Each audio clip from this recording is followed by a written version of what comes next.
அல்லேலூயா. கிருபை இரக்கம் நிறைந்த நம்முடைய ஆண்டவருக்கு மகிமை உண்டாகட்டும். இந்த அருமையான நல்ல காலை நேரத்துக்காக கர்த்தரை அதிகமாக ஸ்தோத்திரிக்கிறேன். சர்வ வல்லமையுள்ள தேவன் நம்மோடு இருந்து நம்மை வழி நடத்துகிறார்.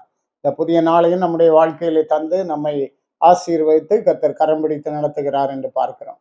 ஆகவே கர்த்தருக்கு நன்றி உள்ளவர்களாகவும் அவருடைய கட்டளைகளை கைக்கொண்டு அவர் சித்தத்துக்கு ஒப்பு கொடுக்கிறவர்களாகவும் ஆண்டவருடைய பிள்ளைகளாகி நாம் காணப்பட வேண்டியது மிக மிக அவசியமாய் இருக்கிறது. இன்றைக்கு இங்கே ஒரு புதிய காரியத்தை கேட்க போகிறோம். லூக்கா 14வது அதிகாரம் 13, 14 வசனங்கள். நீ விருந்து பண்ணும்போது ஏழைகளையும் ஊனரையும் சப்பானிகளையும் குருடரையும் அழைப்பாயாக.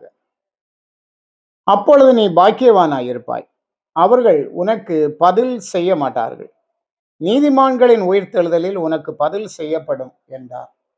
இயேசு சொன்னதான வார்த்தை விருந்து பண்ணுவது. இன்றைக்கு எவ்வளவு ஃபீஸ்டுகள் எல்லாம் நடக்கிறது.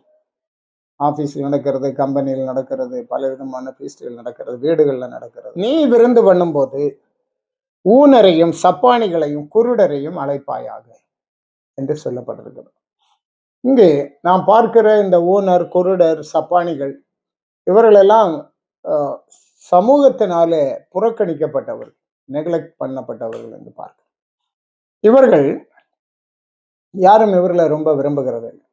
ஆனால் நீ விரும்ப வேண்டும், நீ அவர்களை உன் விருந்துக்கு அழைக்க வேண்டும் என்று இயேசு அங்கே கட்டாயப்படுத்துகிறத நான் பார்க்கிறேன். அதற்கு ஒரு காரணம் சொல்லுகிறார். அவர்கள் உனக்கு பதில் செய்ய மாட்டார்கள். நீ கொடுத்த விருந்துக்கு ஒரு பதில் அவர்களாலே உனக்கு செய்ய முடியாது. அவர்களாலே உனக்கு செய்தர முடியாது. ஆகவே நீ அவர்களை அழைக்க வேண்டும். ஆனால் உனக்கு பதில் உண்டு. எங்கே என்றால் நீதிமான்களின் உயிர்த்தெழுதலில் உனக்கு பதில் செய்யப்படும் என்று கர்த்தர் சொல்லுகிறத பார்க்கிறோம். நீதிமான்களுடைய உயிர்த்தெழுதலில் உனக்கு பதில் கிடைக்கும், ஆண்டவர் செய்வார். ஆகவே நீ பாக்கியவானா இருப்பாய் என்று கர்த்தர் அங்கே விளக்கி சொல்லுகிறத நாம் பார்க்கிறோம். ஆகவே ஆண்டவருடைய பிள்ளைகளாகிய நாமும் கூட பதில் கிடைக்கும் என்று சொல்லி ஒரு நன்மை செய்கிறவர்களாய் இருக்கக்கூடாது. உங்களுடைய நீதி ஆயக்காரருடைய நீதியிலும் விசேஷமாய் இருக்க வேண்டும் என்று இயேசு சொல்லுகிறார். உன்னை சிநேகிக்கிறவர்களையே நீ சிநேகித்தால் அதனால என்ன பிரயோஜனம்? ஆயக்காரரும் அப்படி செய்கிறார்களே. திருப்பி தருவான் என்று நீ கடன் கொடுத்தால் அதனால என்ன பிரயோஜனம்?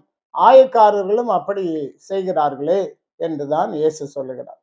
ஆகவே நம்முடைய நீதி அவர்களுடைய நீதியை விட விசேஷமாய் இருக்க வேண்டும். உங்கள் சத்துருக்களை சிநேகியுங்கள், உங்களை சபிக்கிறவர்களை ஆசீர்வதியுங்கள் என்று அங்கே சொல்லுகிறார். இப்ப விருந்துக்கு அழைக்கும் போது நீ ஊனரையும் குருடரையும் சப்பானிகளையும் அழைக்க வேண்டும். அவர்கள் உனக்கு பதில் செய்ய மாட்டார்கள். உயிர்த்தெழுதலின் நாளிலே உனக்கு பதில் செய்யப்படும்.